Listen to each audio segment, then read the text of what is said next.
بسم اللہ الرحمن الرحیم۔ السلام علیکم ورحمۃ اللہ وبرکاتہ۔ رائے راجو ایک بہت بڑا ہندو جادوگر تھا۔ لوگ اسے اپنے جانوروں کا دودھ دیا کرتے تھے، اور اگر کوئی اسے دودھ کا نذرانہ نہ دیتا تو وہ اس کے جانوروں پر ایسا جادو کرتا کہ جانوروں کے تھنوں سے دودھ کے بجائے خون نکلنے لگتا۔ ایک دن ایک بوڑھی عورت رائے راجو کے پاس دودھ لے جا رہی تھی کہ حضرت سیدنا داتا علی حجویری رحمۃ اللہ علیہ نے اسے بلا کر فرمایا کہ یہ دودھ مجھے دے دو، اور جو اس کی قیمت بنتی ہے وہ لے لو۔ اس بوڑھی عورت نے کہا کہ ہمیں ہر صورت یہ دودھ رائے راجو کو دینا ہی پڑتا ہے، ورنہ ہمارے جانوروں کے تھنوں سے دودھ کے بجائے خون آنے لگتا ہے۔ اس پر حضرت داتا صاحب رحمۃ اللہ علیہ نے مسکرا کر فرمایا، اگر تم یہ دودھ مجھے دے دو تو تمہارے جانوروں کا دودھ پہلے سے کہیں زیادہ بڑھ جائے گا۔ یہ سنتے ہی اس عورت نے آپ کو دودھ پیش کر دیا۔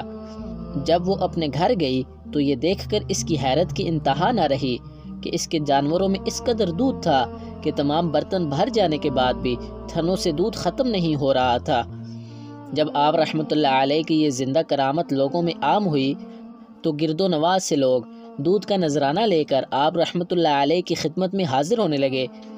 ایک طرف تو لوگوں کی عقیدت کا یہ حال تھا، اور دوسری طرف رائے راجو یہ ماجرا دیکھ کر آگ بگولا ہو رہا تھا۔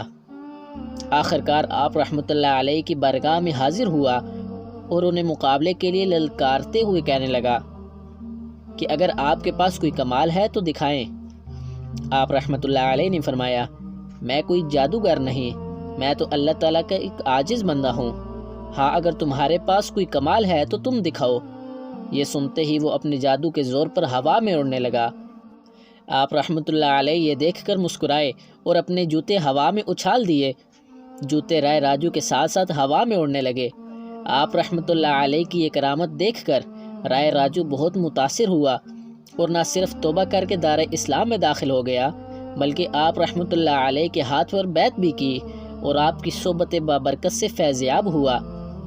حضرت داتا گنج بخش رحمۃ اللہ علیہ نے اس کا نام احمد رکھا اور شیخ ہندی کا خطاب عطا فرمایا۔ شیخ ہندی کی اولاد اس وقت سے آج تک خانقاہ کی خدمت کے فرائض انجام دیتی آ رہی ہے۔ حضرت داتا صاحب رحمۃ اللہ علیہ نے لاہور تشریف لاتے ہی اپنے قیام گاہ کے ساتھ ایک چھوٹی سی مسجد تعمیر کرائی۔ اس مسجد کی محراب دیگر مساجد کی بنسبت جنوب کی طرف کچھ زیادہ مائل تھی، لہٰذا لاہور میں رہنے والے اس وقت کے علماء کو اس مسجد کی سمت کے معاملے میں تشویش لاحق ہوئی۔ چنانچہ ایک روز آپ رحمۃ اللہ علیہ نے تمام علماء کو اس مسجد میں جمع کیا اور خود امامت کے فرائض انجام دیے۔ نماز کی ادائیگی کے بعد حاضرین سے فرمایا، دیکھیے کہ کعبہ شریف کس سمت میں ہے۔ یہ کہنا تھا کہ مسجد کعبہ شریف کے درمیان جتنے حجابات تھے سب کے سب اٹھ گئے، اور دیکھنے والوں نے دیکھا کہ کعبہ شریف محراب مسجد کے عین سامنے نظر آ رہا ہے۔ پیارے دوستوں، اگر آپ کو یہ میری ویڈیو پسند آئی ہے تو میرے چینل کو ضرور سبسکرائب کریں اور ساتھ نیچے بیل آئیکن کو کلک کریں۔ میری ویڈیو کو لائک کریں اور ایک دفعہ شیئر ضرور کریں۔ اللہ تعالیٰ آپ کو اپنے حفظ و امان میں رکھے۔